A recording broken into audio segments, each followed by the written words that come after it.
hari ini ada Dokter Putra Rizky SPKO. Selamat malam dokter. Selamat malam Mas Baim. Iya, gimana nih dok? Sehat dok? Alhamdulillah. Gimana? Alhamdulillah sehat. Oke, Kabar Mas Baim gimana? Alhamdulillah sehat juga dok. Nah, sahabat kreatif di mal. Masih Kenapa dok? masih tetap jalankan protokol kesehatan ya. Iya, insya Allah masih dok ya. Dan sahabat kreatif, Dokter Putra Rizky SPKO ini merupakan spesialis kedokteran olahraga dari Rumah Sakit Universitas Andalas. Mungkin yang bertanya-tanya, wah spesialis kedokteran olahraga itu ngapain tuh? Mungkin boleh dok dikenalin dulu nih sama sahabat kreatif ataupun pendengar kita yang lagi streaming di YouTube. Apa sih sebenarnya kedokteran olahraga itu? Oke dok. Oh iya. Mm-mm. Oke.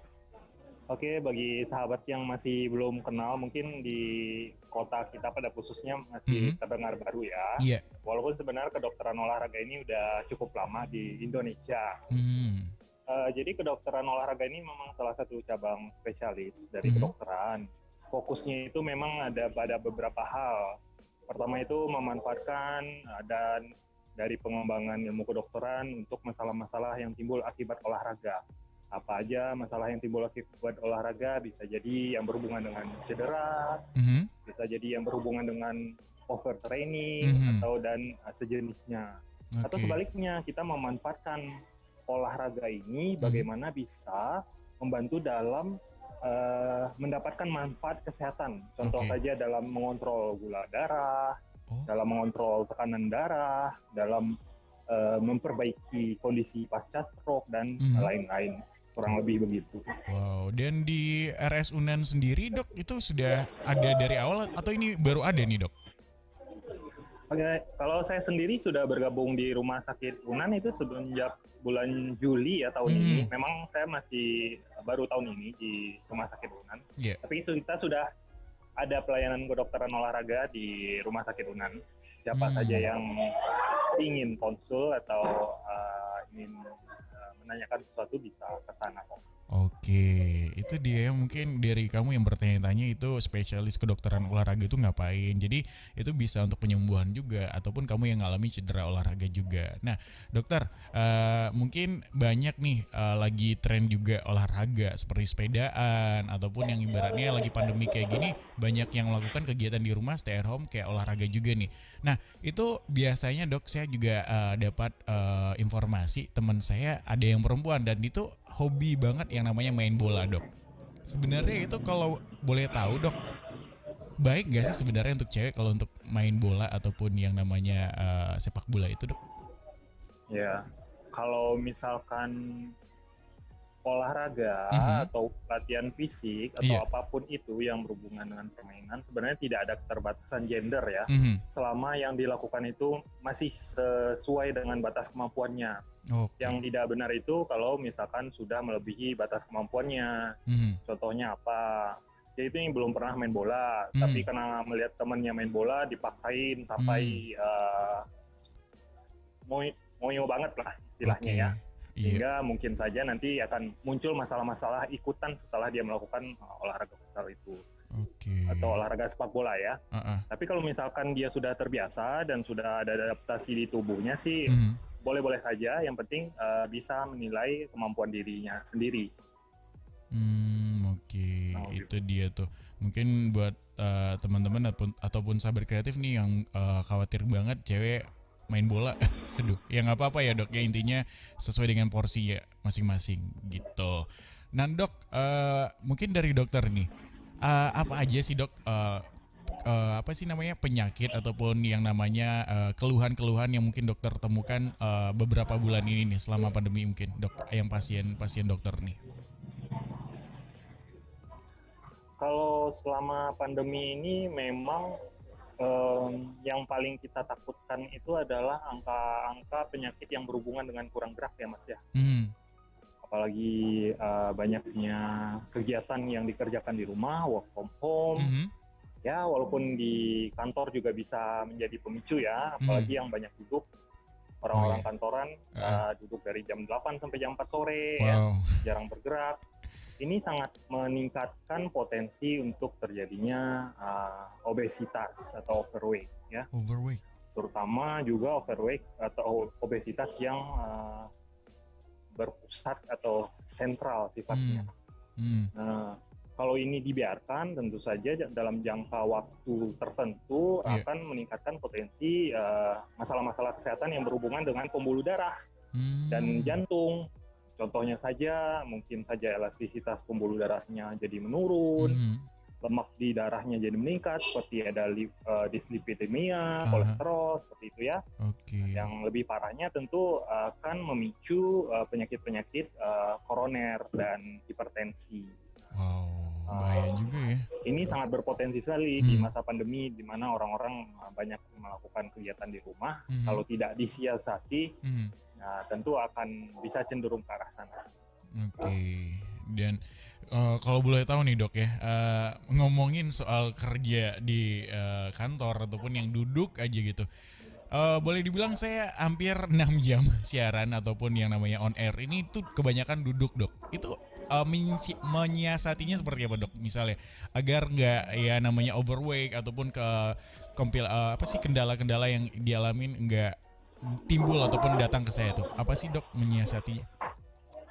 Dalam usaha untuk mencegah risiko obesitas atau overweight itu, himbauannya sudah jelas adalah meningkatkan aktivitas fisik, di mana ini sangat berlawanan dengan kegiatan sedenter atau banyak duduk, banyak diam. Nah, bagaimana kalau orang-orang kantoran memang harus duduk, tapi kan tidak selalu ya 6 jam itu duduk diam. Pasti di saat bekerja itu ada kegiatan-kegiatan yang harus dilakukan, apakah harus mengantarkan dokumen, harus ke toilet, harus mengambil makanan. Nah, ini bisa disiasati. Misalkan saja kalau misalkan kantornya ada 2 lantai, toiletnya jangan di lantai yang sama, bisa ke lantai yang lebih jauh untuk meningkatkan aktivitas fisiknya.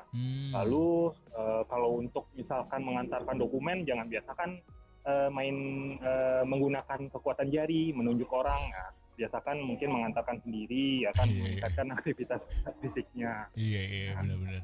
Lalu di sela-sela kegiatan bekerjanya yang 6 jam itu, sebenarnya sangat gampang mungkin saja melakukan aktivitas-aktivitas stretching atau peregangan yang bisa dilakukan di bangku, di samping bangku, atau sambil berdiri. Itu banyak sekali macam gerakan yang bisa meningkatkan aktivitas fisik orang-orang kantoran tersebut. Intinya olahraga spesialis keolahragaan ini, kedokteran olahraga ini apakah menangani atlet juga atau gimana tuh dok? Kalau boleh tahu. Iya. Jadi tadi yang pertama kali saya bilang, kita itu kan memanfaatkan kedokteran ya. Jadi perkembangan ilmu kedokteran itu untuk masalah-masalah yang ada di olahraga. Baik itu akibat olahraga, atau mungkin saja untuk meningkatkan performa di olahraga, itu kita tangani. Jadi memang ada skop populasi dari pasien kita itu adalah cakupannya adalah sekelompok atlet. Tapi bukan berarti hanya atlet saja yang kita tangani, tetapi lebih banyak di masyarakat umum sebenarnya. Pun umum pun mungkin dok, ini yang hal yang sepele sih sebenarnya, kejang ataupun kram nih dok. Itu sebenarnya tindakan pertama yang harus dilakuin apa sih dok kalau udah kram, kayak lagi renang ataupun lagi lari, itu apa sih dok sebenarnya? Apakah langsung duduk ataupun kayak ngangkat kaki atau gimana tuh dok, kalau boleh tahu dok? Ya, yang paling sering dan paling gampang itu kramnya di betis ya mas ya. Bener, iya. Nah, apalagi kalau orang yang hobi lari itu paling sering. Sebenarnya penyebab kram ini banyak sekali ya kemungkinannya. Kemungkinan penyebab kram ini banyak sekali, mulai dari yang kurang istirahat lah, ototnya yang kurang peregangan lah, atau ototnya yang kelelahan, malah kurang cairan dan kurang mineral tertentu ya. Itu bisa menyebabkan kram.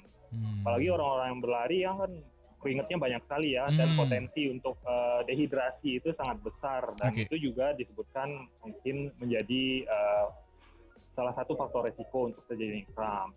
Kalau kram itu terjadi di satu tempat saja, ya, misalkan di satu betis aja atau di 2 betis lah kurang lebih ya, itu bisa dilakukan dengan peregangan semaksimal mungkin. Ya. Jadi diregangkan ototnya itu semaksimal mungkin. Kalau misalkan di area betis, berarti kakinya itu harus dalam keadaan lurus total, jadi tidak boleh menekuk lututnya. Oh, berarti. Dan pada ujung jarinya itu, ujung jari kakinya itu bisa ditekukkan ke arah yang penderita, artinya ke arah jantungnya. Jadi ditekukkan arah si penderitanya ya, di ujung kakinya itu. Jadi akan menimbulkan tarikan atau peregangan yang lebih optimal atau lebih maksimal. Nah, diharapkan dengan peregangan ini akan bisa memicu relaksasi pada otot-otot yang terjadi kram tersebut. Ya. Kalau misalkan kurang bermanfaat, bisa dibantu dengan pijatan di area yang kram. Ya. Jadi dipijat ke arah jantung dari penderita tersebut ya. Jadi dia dari arah bawah ke arah atas atau ke arah badannya ya. Itu ya berarti nggak ditekuk ya dok ya? Berarti diregangkan, ya, diluruskan. Jangan ditekuk, tapi malah harus diregangkan. Kalau memang itu adalah kram. Jadi kalau kram itu sangat keras sekali itu mas. Rasanya itu benar-benar seperti diremas-remas. Bahkan pada kondisi tertentu itu kelihatan sekali tuh, nggak dipegang tapi otot kakinya itu seperti ada masuk ke dalam ya, karena saking berkontraksinya. Iya. Itu dia. Saya baru tahu. Ya. Tapi saya kebanyakan lihat orang malah nekuk kakinya gitu ya, ditekuk kayak gitu. Ternyata tindakan yang harus dilakukan adalah meluruskan kakinya tersebut dan mengarahkan ujung kakinya ke arah jantung sebenarnya. Ke arah badannya, ke arah jantungnya, di penderitanya. Itu dia sahabat kreatifnya. Mungkin buat kamu yang pengen tahu juga lebih banyak ataupun kamu punya kendala, ya bisa konsultasi juga dengan Dokter Putra Rizky. Ya kamu tinggal datang aja ke RS Universitas Andalas sebenarnya. Itu. Tapi dok, ini udah ada juga nih pertanyaan yang masuk di WhatsApp perihal kesehatan di bidang olahraga juga. Dan ini atlet juga sih sebenarnya. Tapi habis ini ya dok ya kita bahas ya dok ya. Ya. Oke deh sahabat kreatif, buat kamu stay tune terus nih di 90,8 FM Suara Kreativitas. Kita next dulu sama satu lagu.